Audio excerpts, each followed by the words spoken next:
All right, what's up, people? I'm Gavin Good from Prime Fortune, and we're doing an interview here today with Frank Samuel. We're going to talk about his new project, The Never Ending Search for Love. How's it going, Frank? I'm doing good. Working on the album and stuff for a long time. Ready to drop this. Hell yeah! So I know you've been working hard on this album. It's taken a lot. You worked with a lot of people on it, but let's get with a little background first. So, how long have you been making music for? I've been making music for like three and a half years. 3.5 years about. And like when you started, like what drove you to start making music? I started so basically. Well, to be totally honest, I was on baseball scholarship in college. Where'd you go? I went to Christian Life High School in Kenosha. It's a small little private school. Played baseball there. Had a couple scholarships to go play as a first baseman, pitcher. Not much y'all in the sports, but I used to play baseball. I was decent. I had a couple scholarships, and then went to CLC. Was going to go there for a year or two, try to get my scholarships up, and then basically a arm injury, which I had suffered like my sophomore year of high school, and then again in college I had to stop. And then after that, I was actually like making beats. A buddy of mine, shout out KT Mac, Kyle Thomas. We just made beats. It was fun, and then I started making beats. They're kind of weird, and then I was like, "Yo, this is fun. Let me just like try making music over my own beats." And then I was like 3 years ago now. It's a long time. Yeah, that's sick. You started as a rapper? I did start as a rapper. Frank the Average Rapper? Frank and Average Rapper. I had 2 projects under that name, the Dreamscape Project and then Let Me Be Frank. I think you can still listen to Let Me Be Frank on iTunes if anyone's that interested. I had a song with Saba and Brian Fresco. And rap is fun. Rap is my roots. Hip-hop's my roots for a lot of the music and a lot of the production styles that I still use. But yeah, I decided to try switching it up with this new project. Yeah, what caused you to want to make that switch up over to singing? Well, I've sung for a long time. A lot of my musical influences, like when I was first listening to music when I was like a kid, my dad like always listened to like old time country music and soul music. So Waylon Jennings, Willie Nelson, like the old outlaw country, a little bit of Hank Williams. Stuff like that, and then a lot of like soul music, so like the Sam Dave, and then from stuff like that, like I started listening to like Otis Redding and like the real like old school like soul artists, and so like that's where I learned to sing, some church singing type stuff. So I've been singing for longer than I've been rapping. I guess just got into rap music first just situationally, more so I guess. But yes, I've been singing for a long time. I played a little bit of acoustic guitar.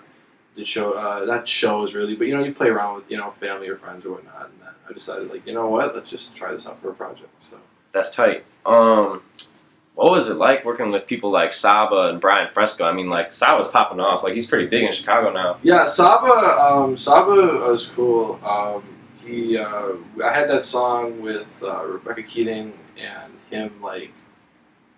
I've been working on that song for a while, and then like you start contacting people, and suddenly like that's in your lap. I work with Brian Fresco more. I've been to his studio in Chicago. He's super cool. He's super funny to work with him like in an actual like studio setting. He's fast and he's funny. He's just having a good time always. But those songs were super cool. Brian Fresco's on Alibi, and then Saban They Told Me from Let Me Be Frank, the last project, and.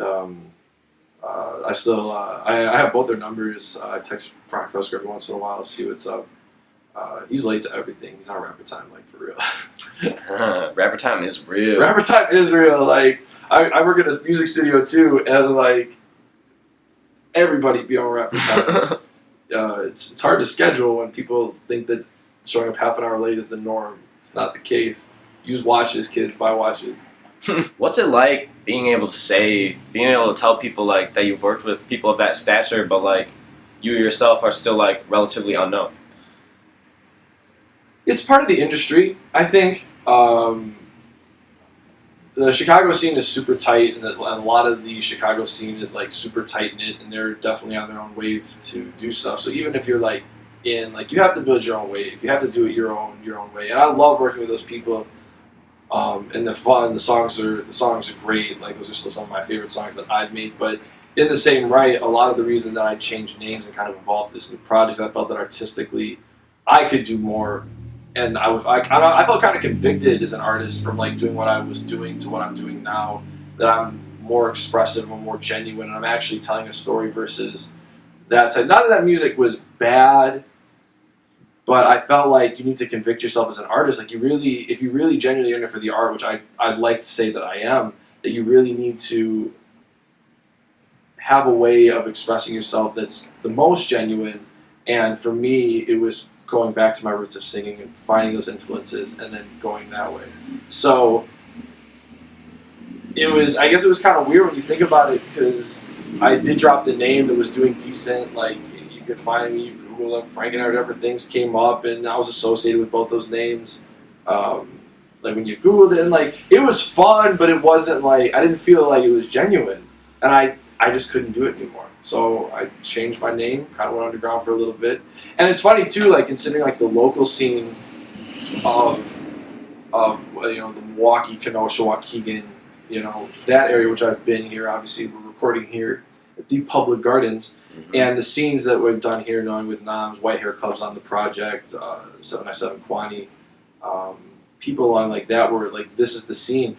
Most people from this scene don't even know that I had that past as Frank and Average Rapper with those, with that type of music. Well, I started getting more into this scene and doing shows at the Garden and the Mike and Waukegan after I had switched names and switched. So a lot of people don't even realize that I have like prior projects that have been doing music for as long as I have. Like for a lot of people, this is really going to be an introduction to my art, which I am very excited for in that sense. I think this is the most genuine and heartfelt project I've put out. What do you want to be introduced as to these people? Like, what's the Frank Samuel you want people to see with this project? That's a great question. I think really I want it to be more that people. I want it to be a story that people can take from and continue building on. Like really, after this project drops, like I have like I'm actually so the Never Ending Search for Love comes out June 23rd. After that, in the end of this year, we're actually filming a movie which goes along with the project. That's shot by Tyler Denon, lead singer Sornin, among other people that will be involved with it. But we're actually shooting a film. The movie's actually, the album is based off a movie script that I wrote a long time ago, and it kind of acts as like a soundtrack, basically, to this movie that we're filming. It's very storyline based, so I want people to be able to take the story that I tell, the never-ending search for love, and what that means, and be able to relate it to themselves in a way. I think it's a concept that people can relate to, even if the story isn't exactly their own. I'm telling my story, but through this medium, and I think that people will be able to hopefully relate to that concept, if that makes sense. Yeah, I feel you. So, like, when did you start this project exactly? And did you start it with the idea that you're going to end up with the project that you ended up with? No, that's a funny story. When I was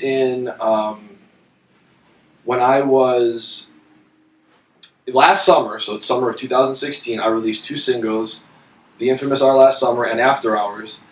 2 songs. I was going to release a lot of singles that summer under the new name. It was kind of what I thought like my project was going to be, and releasing singles because a lot of people are into singles these days. Really short songs. People's attention spans, I feel like, in the music industry are slowly dwindled to that. It's a reality you have to use as an artist and go from there. But I had a song called "Internet Killed the Bowling League," which is on the new project that I was going to release as part of that single set, like during the summer. And someday, again, like I almost had conviction, I really wanted to make a full like artistic project, so I decided to cut that single off. And that was the first song that was made, and I pocketed that because I kind of like knew that it could be used elsewhere. Basically, then it would be that I would start to be the manager at Lab 32 Recording Studios. I'd get to meet 797 Quani and a lot of people there, and like I would start like getting more involved with like the scene here. And from there, I kind of sat back and was like, I really kind of want to tell a story. I was going through a lot of personal things, a lot of cleansing. I was still going through a lot of cleansing, and still am. I think all good people do. And was starting to write about that, starting to explore this concept. And eventually I came up with the intro track Windows and this concept of combining piano lines and ballads with like more new age synths. Kind of came in the drop in Windows where it goes from the piano when those synths come in was the first song that was like, okay, I have a musical concept, and then a lyrical concept came. There was a party here at the Garden. The first one was here, and the cops showed up, and truthfully, I was outside when the cops showed up, and I definitely dipped as fast as I could. I was like, cops, I'm out. Went home immediately. Come to find out that White Hair Club, I didn't know at the time. Noms, I barely knew. Everyone from this local scene was actually at the Garden that time, and we didn't even know each other. I didn't even know Quan prior to that. And that was like almost like a little more than a year ago. And he ended up getting caught in the window well with Golchinguito and Devin, who features on the last track of the album. And they made it, and when we would get to know each other later, because he worked at the studio prior to me managing it, and we would eventually meet up, and we would start talking like, yo, we were at the same like place on the same day, didn't even know each other. That's crazy. How crazy. So Devin was making a joke. He's like, man, this cops break deal, we might have to jump out the window. And that just kind of story of fate, meeting these people that I didn't even know were at the same building as I was that one day. That whole story and the concept of like the window take a huge part in like the storytelling. So basically, I kind of wrote a script or a storyline for the concept of the album. Combined that with my personal, my own personal story, and then started writing. There's a lot that goes on in the album. There's a lot of a story, and as I kind of gave some hints to some of the inspiration for the story, and hopefully that will guide the listener in a certain way. But please pay attention while you listen. It sounds kind of prudish, but I really want to bring back the idea that we can listen to albums one through the last track, because I don't think we do that enough now as artists, and it really. I think artists should challenge themselves to be able to create a story beyond just 3 minutes. It should be 50 minutes. It should be 40 minutes. It should be 30 minutes. You should be able to do something like that. Pay attention. It's free. Yeah, exactly. Like I spent a year not writing the songs particularly. I took a year to write an album. It's different. It really is different because I want you to listen to track 1 through 13. I explained the window concept. I kind of explained the party concept. There's things that you'll get, and I want people to come to me and ask, like, what was the storytelling, and to explain things to them. In the couple people I've shown to listen to, it's always the second or third listen that they come back to me on, and that's really what I want it to be. I want it to be like, oh, I finally got this now. I see what you're trying to say. That's important to me, because that's beyond just a song. That's a story. It's a concept, and that's really what I hope the listener can do me the justice. If you're really with it, please take the Never Ending Search for Love. It's an album made for dark summer nights. Find a time to chill, find some friends, turn the lights off, go for a drive, and just listen through it and take it in. It's supposed to be an experience. It's not supposed to be music. I want you to be engulfed in it. And I think that if you hopefully take that time, hopefully you can get out of it as much as I tried to put into it. So it's June right now. You're about to release this project, June 23rd. But after that, like, what do you got planned for the rest of the year? Well, we're shooting the movie for the project at the end of the year, so that's going to be a big thing. I'll be rewriting the script for that. Between then and now, I think a lot of what I'll be doing is. It took a whole year to write. It took a lot out of me. A lot of personal stuff has gone down in that time. To quote a friend, I think at this point I'm a little tired, artistically and otherwise. I'm going on a date trip with my girlfriend somewhere. Go rest. It's stuff like that. I think that eventually, as an artist, you have to realize that at some point you have to make art, and at some point you have to live and experience. Art is basically just the expression of your own experience, and you need to take that time to regroup that. This project was very personal. It took a lot out of me, so I'm ready to kind of take a break. The Lab 32 recording will be up, so if you want stuff recorded, I'll most likely be hiding in my little room there and chilling out for my days and doing stuff like that, and working on I got a lot of working on the craft, and then I don't know. I think the energies of the universe kind of just tell you when it's time to, to buck up again and start something new. And when that time comes, I know I'll be ready. It just, the question is when. Bet. So you got like the studio, right? I do. If people want to hit you up for that, what should they do? If they want to hit me up, my Twitter, Instagram messages are always open. I'm not giving out my personal phone number on an interview because that's not a good move. It's really not a good move. Yeah. Hit me up on Twitter, Instagram. I have an email up there too that I'm always checking. Otherwise, Lab 32 Recording Studios around the corner of Green Bay and Belvedere in Waukegan. Open in about a week or two. So just hit me up. For the type of stuff like that. It's a lot of fun. It's a good environment, really creative environment. If you really want to, it's an environment I feel like that you actually can kind of push yourself as an artist versus just recording, because that's like the key too. Is like we're not just there to record you. Like Quan and I, who basically are like the two main engineers, really like to push artists when they want to be pushed. We want to get the most out of you for as much as a business, as much as an art, because that's really what is so important, is to really have that basis, and we like to drive that with people. It's fun. It's part of the artistic experience. So that's probably where I'll be hiding. So thank you for taking the time out of your day to do this interview with us. It's pretty lit. Hope we can do some more shit like this in the future for Prime Fortune, and thanks, man, dude. It was great. Absolutely. Shout out to Prime Fortune for the interview. Never Ending Search for Love drops June 23rd. Don't pick the flowers, they die. My favorite color is purple. So. Peace.